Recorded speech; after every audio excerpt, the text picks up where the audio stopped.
الحمد لله نحمده ونستعينه ونستغفره ونؤمن به ونتوكل عليه ونعوذ بالله من شرور أنفسنا ومن سيئات أعمالنا من يهده الله فلا مضل له ومن يضلل فلا هادي له وأشهد أن لا إله إلا الله وحده لا شريك له وأشهد أن محمدًا عبده ورسوله أما بعد فإن أحسن الكلام كلام الله وأحسن الهدي هدي محمد صلى الله عليه وسلم وشر الأمور محدثاتها وكل محدثة بدعة وكل بدعة ضلالة وكل ضلالة في النار. قال الله تبارك وتعالى في القرآن المجيد: أعوذ بالله السميع العليم من الشيطان الرجيم. بسم الله الرحمن الرحيم. إذ تلقونه بألسنتكم وتقولون بأفواهكم ما ليس لكم به علم وتحسبونه هينا وهو عند الله عظيم ولولا إذ سمعتموه قلتم ما يكون لنا أن نتكلم بهذا سبحانك هذا بهتان عظيم يعظكم الله أن تعودوا لمثله أبدا إن كنتم مؤمنين ويبين الله لكم الآيات والله عليم حكيم. إن الذين يحبون أن تشيع الفاحشة في الذين آمنوا لهم عذاب أليم في الدنيا والآخرة والله يعلم وأنتم لا تعلمون. ولولا فضل الله عليكم ورحمته وأن الله رؤوف رحيم. اللهم صل على محمد وعلى آل محمد كما صليت على إبراهيم وعلى آل إبراهيم إنك حميد مجيد. اللهم بارك على محمد وعلى آل محمد كما باركت على إبراهيم وعلى آل إبراهيم إنك حميد مجيد. سبحانك لا علم لنا إلا ما علمتنا إنك أنت العليم الحكيم. اور جب تم اپنی زبانوں سے اس کا ایک دوسرے سے ذکر کرتے تھے اور اپنے منہ سے وہ کچھ کہہ رہے تھے کہ جس کے متعلق تمہیں کچھ بھی علم نہ تھا اور تم اسے معمولی بات سمجھ رہے تھے، حالانکہ وہ اللہ کے ہاں بہت بڑی بات ہے. اور جب تم نے یہ قصہ سنا تو تم نے یوں کیوں نہ کہا کہ ہمیں یہ مناسب نہیں کہ ایسی بات کریں. سبحان اللہ، اللہ پاک ہے، یہ تو بہت بڑا بہتان ہے. اللہ تمہیں نصیحت کرتا ہے کہ اگر تم مومن ہو تو آئندہ کبھی ایسی حرکت نہ کرنا، اور اللہ تمہیں واضح ہدایات دیتا ہے اور وہ سب کچھ جاننے والا اور حکمت والا ہے. جو لوگ یہ چاہتے ہیں ایمان لانے والوں میں بے حیائی کی اشاعت ہو، ان کے لیے دنیا میں دردناک عذاب ہے اور آخرت میں بھی ان کے لیے بڑا ہی دردناک عذاب تیار کیا ہوا ہے، اور اس کے نتائج کو اللہ ہی بہتر جانتا ہے اور تم نہیں جانتے۔ اور اگر تم پر اللہ کا فضل اور اس کی رحمت شامل حال نہ ہوتی تو اس کے برے نتائج تمہارے سامنے آ جاتے ہیں۔ اللہ تعالیٰ یقیناً بڑا مہربان اور نہایت رحم کرنے والا ہے۔ آیت نمبر 16 تا 20 سورہ النور۔ سامعین محترم، گزشتہ 3 جمعۃ المبارک میں حیا کے متعلق چند گزارشات پیش کی۔ آج کا یہ چوتھا اور آخری خطبہ جمعۃ المبارک بے حیائی، فحاشی اور اس کے معاشرتی نقصانات، اس پر چند باتیں گوش گزار کروں گا، اس نیت اور اس ارادے کے ساتھ کہ اللہ تبارک و تعالی پہلے مجھے پھر ہم سب کو اس پر عمل پیرا ہونے کی توفیق عطا فرمائے، اور جو قرآن و سنت کی نصوص، قرآن و سنت کی جو خوبصورت باتیں، اللہ اور اس کے رسول کی بہترین اور عظیم احکامات جو ہماری بھلائی اور ہماری خیر کے لیے ہے، اللہ تعالیٰ اس راستے پر ہمیں چلنے کی توفیق عطا فرمائے۔ سامعین محترم، جو آیت مبارکہ میں نے آپ کے سامنے تلاوت کی، اس آیت مبارکہ کا ایک پس منظر اسی حوالے سے ہے کہ رسول اللہ صلی اللہ علیہ وسلم کی ذات گرامی کائنات میں آپ سے بڑھ کر کوئی عظیم نہیں، اور کائنات کے اندر آپ علیہ الصلوۃ والسلام کی رشتوں میں ہر رشتہ ہی بہت عظیم تھا، لیکن جو رشتہ بہت ہی آپ کا اعلیٰ، بہت خوبصورت، بہت عظیم، وہ رشتہ آپ کی ازواج مطہرات کا تھا۔ ازواج مطہرات میں سب سے عظیم ترین رشتہ سیدہ کائنات ام المؤمنین حضرت عائشہ صدیقہ رضی اللہ تعالیٰ عنہ کا تھا۔ اعزاز اور شرف یہ ہے صدیقہ کائنات کا کہ حضرت عمر رضی اللہ تعالیٰ عنہ نے جب یہ الزام لگا تھا منافقین کی طرف سے، اور اس الزام کو تشہیر کی گئی، زبان در زبان یہ الزام پھیلایا گیا، سبحان اللہ، نبی کے گھر پر الزام لگا ہو تو اس سے بڑھ کر خوفناک بات اور کیا ہو سکتی ہے، اور اس خاتون پر لگا ہو کہ جس جیسی کائنات کے اندر کوئی خاتون اس کے بعد پیدا ہی نہیں ہوئی ہے۔ تو حضرت عمر رضی اللہ تعالیٰ عنہ چونکہ زیرک انسان تھے تو پوچھتے ہیں اللہ کے رسول صلی اللہ علیہ وسلم، سیدہ سے آپ نے جو نکاح کیا ہماری ماں سے، تو یہ بتلائیے گا کہ کس کے حکم سے کیا، آپ کی اپنی پسند تھی یا کسی نے آپ کو کہا یا اللہ کا حکم تھا؟ سبحان اللہ، حضرت عمر رضی اللہ تعالیٰ عنہ کس انداز سے اس معاملے کو کلیئر کر رہے ہیں، کس انداز سے اس معاملے کی وضاحت کر رہے ہیں۔ آپ کی پسند، کسی کا مشورہ یا اللہ کا حکم؟ تو سرور کونین نے کیا فرمایا؟ آپ نے فرمایا نہ میری پسند نہ کسی کا مشورہ، کہا پھر کہا یہ میرے رب کا میرے لیے حکم تھا کہ عائشہ کو آپ نکاح میں لے لیں۔ تو اس پر حضرت عمر نے کیا فرمایا تھا؟ فرمایا اے حبیبی کبریا، اے سرور کونین صلی اللہ علیہ وسلم، پھر آپ کو پریشان ہونے کی ضرورت نہیں ہے، کیونکہ یہ مشورہ جس رب نے دیا ہے اس رب کی بات کبھی غلط ہو سکتی؟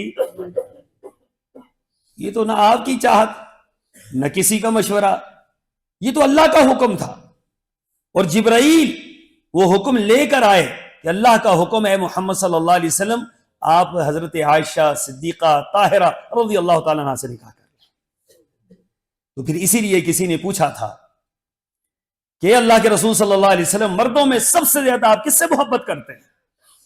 یہ جو محبت ہے نا، یہ کسی کے بس کی بات نہیں ہوتی، یہ وہ چیز ہے جو اللہ نے کسی کے دل میں کسی لیے ڈالی ہوتی ہے. سارے بچے اپنے ہوتے ہیں لیکن کسی ایک بچے سے بندے کی بے پناہ محبت ہوتی ہے. حضرت یعقوب کے 12 بیٹے تھے لیکن 12 بیٹوں میں سے سب سے زیادہ محبت کس سے تھی؟ حضرت یوسف علیہ الصلوۃ والسلام سے. تو یہ اللہ کا ایک نظام ہے، سب سے برابر نہیں ہوتا کام. اس لیے میرے آقا نے فرمایا، پوچھا اللہ کے رسول مردوں میں سب سے زیادہ پیارا، سب سے زیادہ عزیز کون ہے؟ فرمایا لوگوں، اس آسمان کی چھت کے نیچے اور اس اللہ کی زمین کے فرش کے اوپر ایک ہستی مجھے سب سے زیادہ عزیز ہے، اور کائنات میں اس کے مقابلے میں کوئی بھی عزیز نہیں ہے. وہ کون ہے؟ اس کا نام ابو بکر صدیق ہے. پوچھنے والوں نے پوچھا اسباب میں سے سبب کیا ہے؟ فرمایا جب دنیا والے مجھے مار رہے تھے ابو بکر صدیق مجھے روک رہا تھا. جب دنیا والے مال روک رہے تھے ابو بکر صدیق نے پانی کی طرح مجھ پر مال بہا دیا تھا. جب دنیا والے میرے دشمن تھے، کوئی میرا دوست نہیں تھا، ایک ابو بکر تھا جو ہر دم میری دوستی کا دم بھرتا تھا اور میری جگہ پر ساری تکالیف اپنے اوپر لیتا تھا. لوگوں اس کا مقابلہ کیسے ہو سکتا ہے؟ اور پھر دنیا والوں کو مخاطب کر کے یہ بھی فرمایا لوگوں سنو، دنیا کے اندر جس نے میرے اوپر احسان کیا ہے میں نے ان احسانات کا بدلہ چکا دیا ہے. کسی نے بات سے کیا میں نے بات سے چکا دیا، کسی نے مال سے کیا میں نے مال سے چکا دیا، کسی نے کسی اور احسان کی صورت میں کیا میں نے اس کا بدلہ چکا دیا. ایک ابو بکر صدیق ہے جس کے احسانات کا بدلہ میں محمد رسول اللہ صلی اللہ علیہ وسلم یہاں دنیا میں نہیں چکا سکا. کل قیامت کے دن میدان محشر میں میرے احسانات کا بدلہ میرا رب ابو بکر صدیق کو عطا کرے گا. ان کی بیٹی کون ہے؟ حضرت عائشہ صدیقہ. پوچھنے والوں نے پوچھا خواتین میں آپ کو سب سے زیادہ عزیز کون ہے؟ تو یہ تو بات پوچھنے کی تھی اور بتانے کی بھی تھی. پوچھنے والے نے پوچھا آپ کی 9 بیویاں ہیں، آپ کی بیٹیاں بھی ہیں، آپ کی پھوپھیاں بھی ہیں، دیگر رشتے بھی آپ کی صحابیات بھی ہیں، سب سے زیادہ عزیز کون ہے؟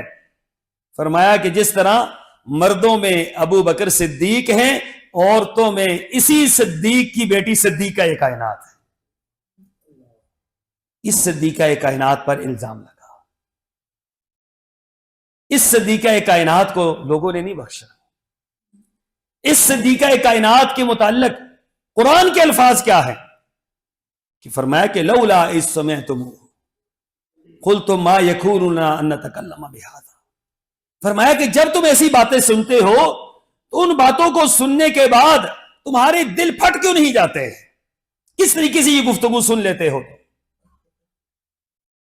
کسی پر الزام لگ رہا ہو، کسی کی بہتان تراشی ہو رہی ہو، اور اتنا بڑا الزام، اللہ اکبر، زمین ہل جاتی ہے، آسمان چرچا جاتا ہے کہ صدیقہ کائنات ہیں، رسول اللہ کی بیوی ہیں اور ابو بکر صدیق کی بیٹی ہیں، اور الزام اس قدر گھٹ گیا. تو فرمایا کہ اہل ایمان اگر تم ایسی باتیں سنتے ہو تو تمہارا کیا طرز عمل ہونا چاہیے؟ تمہارا طرز عمل یہ ہو سبحانک ھذا بہتان عظیم. بس اللہ پاک ہے کہ یہ بہت بڑا بہتان ہے. اپنی جان چھوڑائیں آپ، اپنی دوسرے کے ساتھ شامل ہونے کے بجائے، شک اور شبے کا اظہار کرنے کے بجائے، اگلے کو تقویت دینے کے بجائے. میں نے آپ سے ایک مرتبہ یہیں پر عرض کیا تھا اسی جمعے کے دوران، میں نے کہا دنیا کہتی ہے کہ فلاں یہ چور ہیں، یہ کھا گئے، یہ کھا، حکمرانوں کے متعلق لوگ کہتے ہیں. میں نے آپ سے عرض کیا تھا ہم اس کے گواہ نہیں ہیں، ہم اس کے مدعی نہیں ہیں، ہم اس کے گواہ نہیں، ہم مدعی نہیں، ہم مدعا علیہ نہیں. ہمارے لیے گناہ بے لذت ہے، ہم کیوں اس میں پڑیں؟ کل قیامت کے دن جہاں اور لوگ کھڑے ہوں وہاں ہم بھی جواب دینے کے لیے کھڑے ہوں کہ چلو اس نے تو بات کہی تھی، اس کا کوئی سیاسی مسئلہ تھا، آپ نے بات کی، آپ نے اپنی وضاحت کر دینا. تو کل قیامت کے دن کس کس سے جان چھڑائیں گے؟ کس کس سے اپنی جان کو چھڑائیں گے؟ کس کس سے خلاصی کروائیں گے؟ کبھی اس نے پکڑا ہوگا، کبھی اس نے پکڑا ہوگا، اور ہر ایک کے متعلق ہماری ایک جیسی گفتگو ہوتی ہے. آج جو جیل کے اندر ہیں ان کے متعلق دنیا الزامات لگاتی ہے، میں بھی اس کے متعلق وہی نظریہ ہے، وہی بات، وہی سوچ، وہی فکر کہ ہماری تربیت دین کرتا ہے، اور دین یہ ہمیں اجازت نہیں دیتا کہ ہم کسی کے متعلق کوئی بات کریں، کیونکہ ہم اس کے گواہ نہیں ہیں، ہم اس کے مدعی نہیں ہیں، ہمارا وہ مسئلہ نہیں ہے۔ ہم ہر بات میں الجھنا اپنا فرض سمجھتے ہیں، ہر بات کے اندر ہم اپنا نقطہ نظر پیش کرنا اپنا فرض سمجھتے ہیں، ہر بات کے اندر اپنی گفتگو اپنا فرض سمجھتے ہیں۔ جتنی گفتگو ہمارے بر صغیر میں لوگ سیاست کے متعلق یا مذہب کے متعلق یا دیگر چیزوں کے متعلق کرتے ہیں، واللہ پوری دنیا میں ایسا کہیں بھی نہیں ہوتا ہے۔ لوگوں کو تو سر کھجلانے کی فرصت نہیں ملتی، اور یہاں ہے کہ جب تبصرے شروع ہوتے ہیں تو یوں لگتا ہے، ہمیں شرمندگی ہو رہی ہوتی ہے کہ ساری دنیا کا علم تو اس بندے کے پاس ہے، ہم پوری زندگی کیا کرتے رہے ہیں؟ جو باتیں ہم سنتے ہیں وہی ہم کر رہے ہوتے ہیں۔ رسول اللہ صلی اللہ علیہ وسلم نے کیا فرمایا؟ آپ نے ڈرایا، خبردار، فرمایا انسان کے جھوٹا ہونے کے لیے یہی بات کافی ہے کہ ہر سنی سنائی بات کو کیا کرے؟ آگے پھیلا دے، آگے پہنچا دے۔ آپ نے سنا، آگے کر دیا، اس نے آگے کر دیا، لاکھوں لوگوں تک ایک جھوٹی بات چلی گئی۔ یقولون بافواہہم، رسول اللہ صلی اللہ علیہ وسلم کے گھر کے متعلق بات ہے اور منافقین نے بات اڑائی ہے، اور آپ نے بات آگے پہنچا دی۔ ان کو تو جو ہوگا ہوگا، آپ کا کیا ہوگا؟ اس لیے فرمایا یعیدکم اللہ ان تعودوا لمثلہ ابدا، اللہ تعالیٰ تمہیں نصیحت کرتا ہے، خبردار خبردار آج کے بعد یہ حرکت نہ کرنا، اپنی اصلاح کر لیں کہ اس میدان کے اندر کبھی نہیں کھڑے ہونا۔ معاشرے کے اندر فحاشی اور عریانی کیسے پھیلتی ہے؟ تذکرے سے پھیلتی ہے۔ ہم جب یہ گفتگو کرتے ہیں، میڈیا سب سے زیادہ اس کا، آج اگر بڑا مجرم ہے تو میڈیا ہے۔ ایک جگہ پر اگر کوئی گناہ ہوتا ہے، گناہ کی تشہیر کرنی کیا ہے؟ منع ہے۔ کوئی گناہ ہو گیا، اس کو دبا دیں وہیں پہ، اس کا معاملہ حکمرانوں کے ساتھ، اس کا معاملہ اداروں کے ساتھ ہے، ہم اس کو اٹھا کر کیا کرتے ہیں؟ اس کو معاشرے کے اندر پھیلا دیتے ہیں، اور اس سے کیا اثر پڑتا ہے کہ معاشرے کے اندر جو گناہ سے ایک نفرت کا عنصر ہوتا ہے وہ ختم ہو جاتا ہے۔ آپ گناہ کی باتیں سنتے رہیں سنتے رہیں سنتے رہیں، آہستہ آہستہ گناہ سے نفرت آپ کی ختم ہو جاتی ہے۔ جس چیز کا تذکرہ زیادہ ہوتا ہے اس چیز کا اثر بھی زیادہ ہوتا ہے۔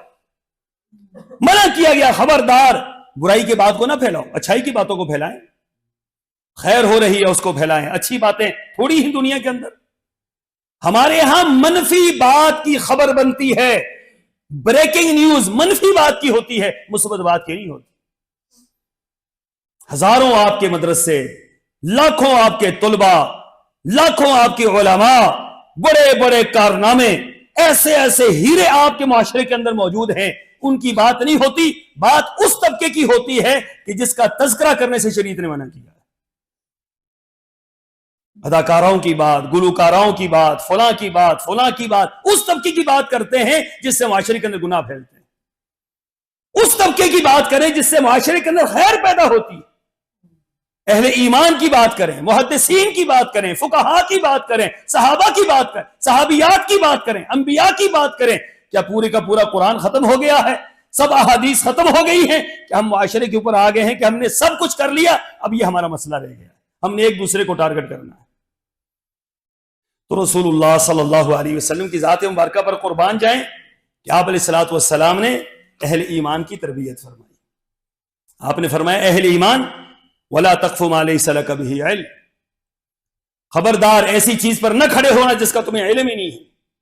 إِنَّ السَّمْعَ وَالْبَصَرَ وَالْفُؤَادَ كُلُّ أُولَئِكَ كَانَ عَنْهُ مَسْئُولًا، فرمایا یہ جو تمہارے کان ہیں، یہ تمہاری زبان ہے، اور تمہارا دل ہے، تمہارا پورا جسم ہے، تمہاری ایک ایک عضو ہے، کل قیامت کے دن كُلُّ أُولَئِكَ كَانَ عَنْهُ مَسْئُولًا، ایک ایک چیز کے بارے میں اللہ تبارک و تعالیٰ پوچھے گا۔ آنکھ کیوں غلط استعمال کی؟ کان کیوں غلط استعمال کیے؟ زبان اللہ کی دی ہوئی نعمت تھی، کیوں غلط استعمال کی؟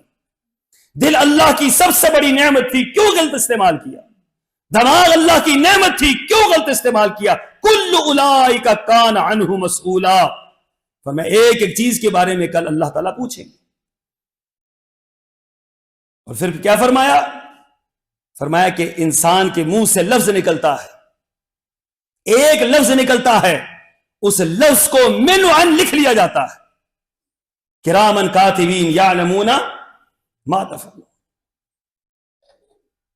فرمایا کہ تمہارے منہ سے کوئی جملہ نکلتا ہے، کوئی بات نکلتی ہے، کچھ بھی تم کرتے ہو، اس کو من عن لکھ لیا جاتا ہے۔ ما یلفظ من قول الا لدیہ رقیب عتید، جملہ نکلا، لکھ لیا گیا، کل قیامت کے دن اس جملے کو تولا جائے گا۔ سرور کونین کیا فرماتے ہیں؟ آپ نے فرمایا ایک جملہ بعض اوقات بندے کی زبان سے ایسا نکلتا ہے، ایک جملہ، اور اس جملے کو اللہ اتنا ناپسند کرتا ہے، اتنا ناپسند کرتا ہے کہ یہ شخص، اس کے بارے میں یہ فیصلہ ہو چکا ہوتا ہے یہ جنت میں جائے گا۔ ایک فحاشی کا جملہ، ایک برائی کا جملہ، ایک گناہ کا جملہ، ایک الزام کا جملہ، وہ اللہ کو اتنا ناپسند ہوتا ہے کہ اس ایک جملے کی وجہ سے اللہ اس شخص کو، جس کو اللہ نے جنت میں داخل کرنا ہوتا ہے، ایک جملے کی وجہ سے اللہ اس کو جہنم میں داخل کر دیتا ہے۔ یہ ہم نہ سمجھے کہ ان جملوں کا وزن نہیں ہوتا۔ ہماری پوری زندگی کی کمائی ایک طرف اور ایک جملہ ایک طرف، بعض اوقات سب کچھ منجمد کر دیتا ہے۔ اس لیے اللہ کے رسول صلی اللہ علیہ وسلم نے فرمایا ما کان المؤمن التفاحش، فرمایا کہ مومن جو ہے فحش کو نہیں ہوتا۔ مومن جب بولتا ہے تو ایسی باتیں نہیں کرتا کہ جس سے فحاشی کی بات سامنے آتی ہے، بے حیائی کی بات سامنے آتی ہے، برائی کی بات سامنے آتی ہے۔ مومن بولتا ہے تو سبحان اللہ، مومن بولتا ہے تو فرشتے عشش کر اٹھتے ہیں کہ یہ کیا گفتگو کر رہا ہے۔ وہ لکھتے ہیں تو کل قیامت کے دن پیش کرتے ہیں کہ اللہ تیرے بندے نے اتنی پیاری پیاری باتیں کی۔ ہماری جو باتیں ہیں، اگر ہمارا ایمان ہے کہ فرشتے لکھ رہے ہیں تو بیٹھ کے کبھی سوچے کہ فرشتے لکھ کیا رہے ہیں؟ جو ہم کر رہے ہیں وہ فرشتے لکھ رہے ہیں، اور کل یہی کچھ جب پیش ہوگا تو بتلائیں ایک سکرین لگی ہو اور قیامت کے دن ساری دنیا کے لوگ بیٹھے ہوں اور وہ چل جائے میرا سارے کا سارا نظام کہ جناب یہ تو یہ گفتگو کیا کرتے تھے، ان کا تو یہ معاملات تھے، تو بتائیے کہاں رہے گا بندہ؟ اس وقت کیا اس پر قیامت ٹوٹے گی، قیامت کے اندر قیامت ٹوٹے گی کہ انسان کے پلے رہ کیا جائے گا۔ اس لیے فرمایا، سیدہ عائشہ صدیقہ رضی اللہ تعالیٰ عنہ فرماتی ہیں رسول اللہ صلی اللہ علیہ وسلم کے پاس ایک یہودی آئے، اس نے کہا السلام علیکم، السلام علیکم، تو سیدہ فرماتی ہیں کہ سخت مجھے تکلیف ہوئی اور میں جواب دینے لگی، آپ نے مجھے روک دیا۔ ایک اور یہودی آیا، اس نے بھی یہی الفاظ کہے السلام علیکم۔ سامو کا معنی ہے آپ پر موت واقع ہو۔ وہ بدعا دے رہے تھے اللہ کے رسول صلی اللہ علیہ وسلم، آپ خاموش ہو گئے۔ پھر ان کو تکلیف ہوئی، سیدہ فرماتی میں نے جواب دینے کی کوشش کی، مجھے خاموش کروا دیا۔ پھر بندہ تیسرا یہودی داخل ہوا، اس نے بھی یہی الفاظ کہے، فرماتی ہے کہ میں بیتاب ہو گئی اور مجھ سے برداشت نہیں ہوا تو میں نے یہ الفاظ کہے وغضب اللہ علیہ ولعنتہ، فرمایا پھر اس کے بعد اخوان القردۃ والخنازیر، فرماتی ہے کہ میں نے ان کو یہ کہا اللہ کا تم پر غضب ہو، اللہ کی تم پر لعنت ہو، وعلیکم سام، تم پر موت واقع ہو، تم تو وہ لوگ ہو جن کو خنزیر اور بندر بنا دیا گیا تھا۔ حالانکہ باتیں حضرت عائشہ کی کیا تھی؟ ساری کی ساری ٹھیک تھی، درست تھی، لیکن فرماتی ہیں سرور کونین ناراض ہو گئے۔ یہودیوں کو جواب دیا جا رہا ہے، آقا تربیت کیا کر رہے ہیں، آپ ناراض ہو گئے۔ آپ نے فرمایا مہلن یا عائشہ، اے عائشہ رک جا، تو یہ کیا کہہ رہی ہے؟ عائشہ خبردار، زبان تمہاری ہے، منہ تمہارا ہے، گفتگو تمہاری ہے۔ فرمایا عائشہ، جو صاحب ایمان ہوتا ہے وہ اپنی زبان کو کبھی بھی دوسرے کے متعلق غلط استعمال نہیں کرتا۔ زبان تو آپ کی ہے نا، جرم دوسرے نے کیا ہے، زبان آپ کیسے استعمال کر رہے ہیں؟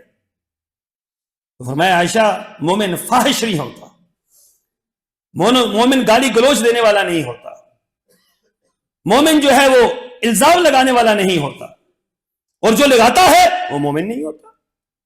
تو سرور کونین صلی اللہ علیہ وسلم کی ایک اور حدیث، حضرت انس رضی اللہ تعالیٰ عنہ فرماتے ہیں ما کان الفحش فی شیء شانہ، فرمایا کہ کسی چیز کے اندر جب فحاشی آتی ہے کسی انسان کے اندر، قوم کے اندر، ملکوں کے اندر، وہ تباہ و برباد ہو جاتے ہیں.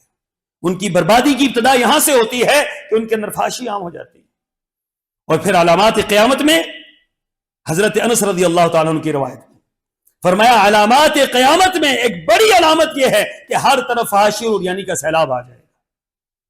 ہر بندہ برائی کی طرف جائے گا، ہر بندہ گناہ کی طرف جائے گا. بے حیائی، بے پردگی، اختلاط، مرد و زن کی باہمی ملاپ، گفتگو، میسج، ویڈیوز، آڈیوز، ٹک ٹاک، فلاں فلاں فلاں، ہزاروں چیزیں ہیں آج جو معاشرے کے اندر عام ہو گئی ہیں. سبب کیا ہے کہ لوگ اس سے خوف نہیں کھاتے، ڈرتے نہیں ہیں کہ کل اللہ تعالیٰ کے سامنے ایک ایک چیز کا جواب دینا پڑے گا. اس لیے فرمایا کہ ان الذین یحبون ان تشیع الفاحشہ، وہ لوگ جو اہل ایمان کے اندر فحاشی پھیلانا چاہتے ہیں، برائیاں پھیلانا چاہتے ہیں، اللہ تعالیٰ نے ان کے لیے دنیا اور آخرت میں ہولناک عذاب تیار کر رکھا ہے.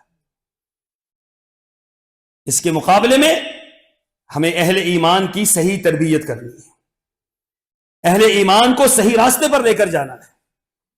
شرک کے بعد یاد رکھیں، شرک کے بعد سب سے بڑا گناہ فحاشی اور عریانی ہے.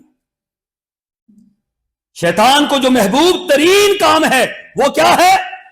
وہ فحاشی اور عریانی ہے. سب سے محبوب ترین عمل اس کا یہی ہے. لا تتبعوا خطوات الشیطان ومن یتبع خطوات الشیطان فإنه یأمر بالفحشاء والمنکر. فرمایا شیطان کے پیچھے نہ چلو. شیطان کے پیچھے چلو گے تو تمہیں کس بات کا حکم دے گا؟ وہ فحاشی اور عریانی کا حکم دے گا، منکرات کا حکم دے گا، گناہوں کا حکم دے گا. ایک فحاشی 100 راستے کھول دیتی ہے، ایک بدکاری 100 راستے گناہ کے کھول دیتی ہے. اس لیے فرمایا لا تقربوا الزنا. قرآن پاک میں اللہ نے یہ نہیں فرمایا بدکاری نہ کرو، یہ فرمایا بدکاری کے قریب بھی نہ جاؤ. کیا معنی؟ معنی یہ ہے کہ جو راستے آپ کو برائی کی طرف لے کر جاتے ہیں، گناہ کی طرف لے کے جاتے ہیں، بے حیائی کی آخری حد تک لے کے جاتے ہیں، ان راستوں پر بھی نہ چلو. آنکھ دیکھتی ہے، سرور کونین نے فرمایا دل چاہت کرتا ہے اور پھر شرمگاہ اس کی تصدیق کرتی ہے یا تکذیب کر دیتی ہے. لہذا کام کہاں سے روکا گیا؟ قل للمؤمنین یغضوا من ابصارہم وقل للمؤمنات یغضضن من ابصارہن. یہی یورپ کا علاقہ تھا جو آج مسلمانوں کی دسترس میں نہیں ہے. قرطبہ، یہ جو علاقے تھے سبحان اللہ، یہ کوئی معمولی علاقے تو نہیں تھے، یہ عیسائیوں کی آماج گاہ تھی. یہاں پر جب مسلمان مجاہدین گئے تو لوگوں نے کہا کہ ان کو کیسے روکا جائے. سنا یہ ہے کہ جہاں جاتے ہیں کوئی طاقت ان کے ساتھ ہے کہ ان کو روک کوئی نہیں سکتا. تو یہ عیسائیوں نے کہا ایک طاقت ہمارے پاس بھی ہے. وہ کیا ہے؟ کہا ہماری عورتیں. انہوں نے اپنی عورتوں کو مجاہدین کے راستے میں کھڑا کر دیا، بال کھلے ہوئے اور عجیب و غریب حالت ان کی. کہا ان کو بلایا کہ یہ آپ آئیں، ہم آپ کو طلب دینا چاہتے ہیں. اور جب یہ جا رہے ہیں مجاہدین تو کسی نے کمانڈر کو کہہ دیا کہ جناب آگے تو یہ حالات بن چکے ہیں. عیسائیوں نے ایک بہت بڑی سازش تیار کر رکھی ہے کہ جب مسلمان مجاہدین آئیں گے ان کے راستے میں ہماری عورتیں کھڑی ہوں گی، بے حیائی کا دعوت نظارہ دیں گی اور مسلمان ان کو دیکھیں گے، اللہ کی مدد ہٹ جائے گی، ہم حملہ کریں گے اور مسلمانوں کو پسپا کر دیں گے. ہوا کیا؟ ایک قرآن کی آیت پڑھی، اتنی لمبی جوڑی نصیحت نہیں کی. فذکر فإن الذکریٰ تنفع المؤمنین. یاد رکھیں اگر ہمیں نصیحت اثر نہیں کر رہی اس کا مطلب یہ ہے کہ دلوں کے اوپر مہر لگ چکی ہے. اہل ایمان کے لیے ایک آیت کافی ہوتی ہے، ایک آیت. کمانڈر نے سنا، لوگوں کو روکا، کھڑے کر کے کہا قل للمؤمنین یغضوا من ابصارہم. کہہ دیجئے اہل ایمان کو کہ اپنی نگاہوں کو جھکا کے رکھیں. کہا جاؤ میدان کے اندر. اب یہ نکلے ہیں، عورتیں کھڑی ہیں، ایک مجاہد بھی نگاہ اٹھا کے نہیں دیکھ رہا ہے. انہوں نے کہا ان کا مقابلہ کون کر سکتا ہے؟ آج دعوت نظارہ مسلمان عورت دیتی ہے. آج فحاشی اور عریانی کے لیے مسلمان عورت جو ہے وہ سب سے بڑا مسلمان عورت اس کا شکار ہے یا لوگوں کو شکار کیا جا رہا ہے. اس بنا پر یاد رکھیں ان سارے دروازوں کو بند کرنا پڑے گا، ان ساری بے حیائی کے دروازوں کو بند کرنا پڑے گا تاکہ اللہ تبارک و تعالیٰ کے احکامات اور اس نبی صلی اللہ علیہ وسلم کا حکم اس کو ہم پورا کریں اور معاشرے کے اندر خیر اور بھلائی ہو۔ اللہ مجھے اور آپ کو عمل کی توفیق عطا فرمائے۔ وآخر دعوانا ان الحمد للہ۔